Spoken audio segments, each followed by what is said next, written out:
Tao po. Ate? Yes, be. Ate, may GCash po ba kayo dito? Meron. Nag-GCash Ayun na kayo? nakapaskil. Di ba nakikita? Pwede po ba ako magpa-cash in, ate? Cash in po. Oo, sige. Magkano ba? 1,000 lang po, Ah, ate. 1,000. Sige, be. Pasend na lang ako dyan sa unang number. Alin po dito, ate? Yung yung 0936. Ah, sige po. I-send ko lang po, ate. Yung des po, no, ate? Yung des. Ha, sige po, ate. Wait lang po. I-send ko lang po sa inyo. Ah, sige. Sabihan mo na lang ako kapag okay na. No? Ah, sige po, ate.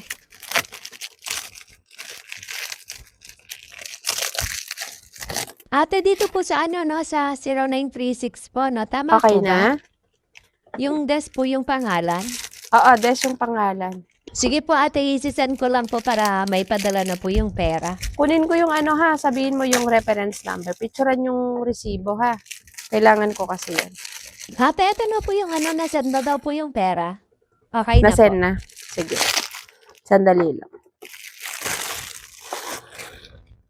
Patingin ako nung be, nung reference number.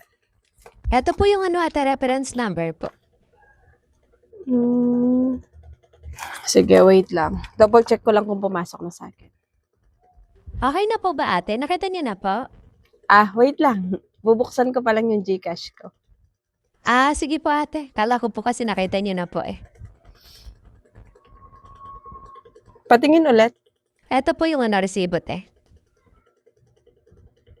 Andito na pumasok. Na-record ko muna ha. Sandali lang. Ah, sige lang po, ate.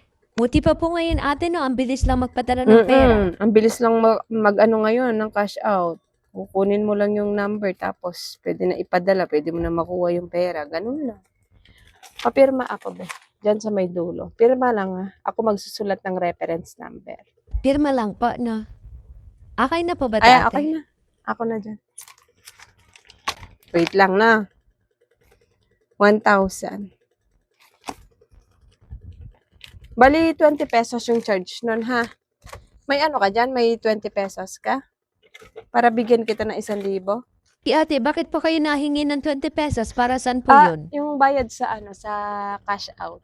Bakit po may bayad po sa Kukunin ko lang po yung pera ko, di ba? Ba't may bayad pa po? Ay, ganun talaga, be. Kapag ipapadala yung pera, magbabayad doon. Tapos kapag ilalabas mo yung pera, may bayad din na 20 pesos. Bakit po may bayad pa? Na-charge na po yung asawa ko kanina nung Ganun pinadala yung talaga, be. pera. Kasi yun, service charge. Bakit po may service charge pa Lalabas lang naman yung pera na pinadala sa akin. Na-charge na po yan kanina. Dapat wala na pong charge yan pag ilalabas na yung pera. Ganun kasi yung ng GCash, per transaction kasi siya. Kapag nagpa-cash in ka, may charge na 20. Kapag magka-cash out, may charge din ulit. Di ba po ate, na-charge na po kanina na dun sa Hindi cash naman sa in. akin napunta yung unang charge, be. Dun sa kabilang tindahan niya napunta.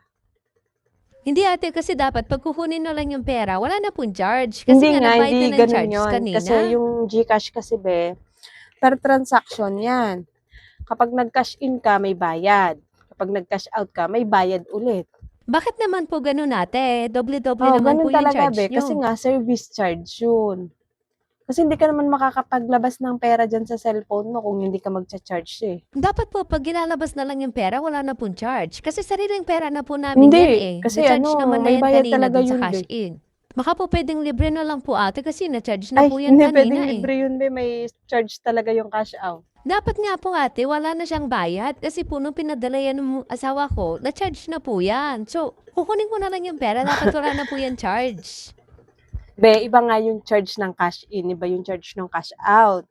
First time mo ba mag-cash out? Popo ate, ngayon lang po ako kukuha ng pera sa GCash na Kaya ganyan. pala. Ganun yun, be. Si GCash per transaction yan. Kapag magpapadala, magbabayad. Kapag kukunin yung padala, magbabayad ulit ng charge. Pero kung sa'yo papasok yung GCash, syempre hindi na magcha-charge sa'yo. Depende na lang kung ilalabas mo yung pera. Kasi hindi mo naman mailalabas yung pera dyan kung hindi mo i-cash out sa ibang tindahan. Akala ko po kasi kapag pag kukuha ng pera, wala na pong bayad. Pag May kasi 20 ka ba sariling pera dyan? na po Para namin hindi ko yan. nabarihan tong 1,000. Eto po, may 20 po ako dito. Sige, bayaran ko na lang po ate.